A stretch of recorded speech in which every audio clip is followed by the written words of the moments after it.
morning, everyone. My topic is all about open-ended thoughts and their uses in teaching and learning. So, dito sa open-ended thoughts and their uses in teaching and learning, matatakan natin dito kung ano nga ba yung open-ended thoughts, yung kinds of open-ended thoughts and its information.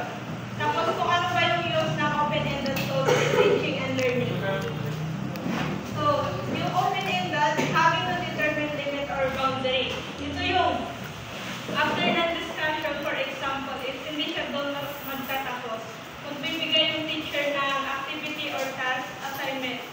So, yun, yung wala siyang limit or boundary. Then yung tools naman is an academic, digital, or physical tool that can be expand the human abilities for performing tasks or generating products. Ito yung mga tools na kung saan pwedeng mag-expand yung ability or skills ng isang tao. Or pwede sila maging creative sa mga task or mga activity na pinapagawa sa kanila. So, yung open-ended tools, ito na yung mga enabled to educator to access ability or usable to create or to make something new. Ito na yung mga tools na kung saan is yung mga educators is free silang gumamit ng mga apps na kung saan is magagamit nila sa pagtuturo. Kinds of open-ended tools. First, word processing software. Second, slide presentation. Third, electronic reference materials. Fourth, tablet and cellphone apps. So yung una, word processing software. It is a device or computer program that provides for input, editing, formatting, any output or text, often with saving additional features. So ito yung mga sa mga computer or laptop, yung mga program na kung saan meron yung mga nag-provide ng mga pwede siyang mag-edit or mag-input na mga kailangan natin. Yung picture or text na pwede natin gamitin sa mga presentation. Ito yung mga under ng word processing software. First yung MS Word or Microsoft Word. The best word processing and document creation. Ito yung halos ginagamit natin lahat nowadays. So, napakahalaga nito kasi madali na tayo. Imbis magsusulat na lang, magta-type na lang para hindi na mahirapan. Then, LibreOffice Writer, a full feature word processor with page and text formatting capabilities. So, ganito po yung itsura ng LibreOffice po. Libre yan? Free ba yan? Free access din po. So, kung saan is lahat ng tao is magagamit to.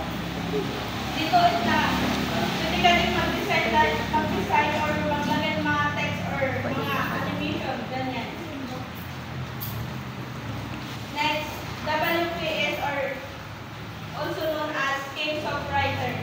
It is a free word processor that comes back with WPS. Alam niyo naman na yung WPS parang MS Word. So next, Focus Writer is a simple destruction free writing environment. So ganyan yung itsura ng Focus Writer.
electronic naman, ito yung electronic books, journal, at streaming videos, or all type of electronic resources. Online reference are not also.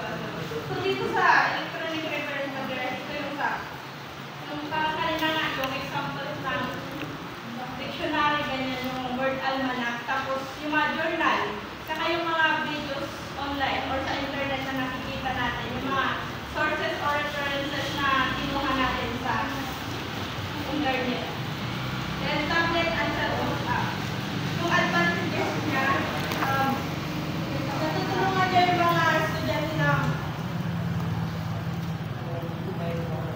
helps students to analyze what have they been taught and what is the sources of it which them curious. Tapos, access to any information from anywhere at any time.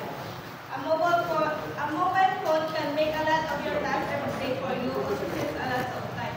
So, dito yung advantages niya is, kahit saan or anytime na pwede kang mag-search sa internet. Then, imbes na pumunta ka ng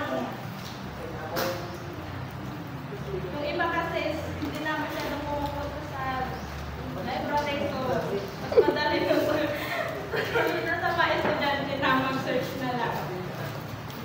Hindi pa niya So, sabi. thank you po. Oh, bye.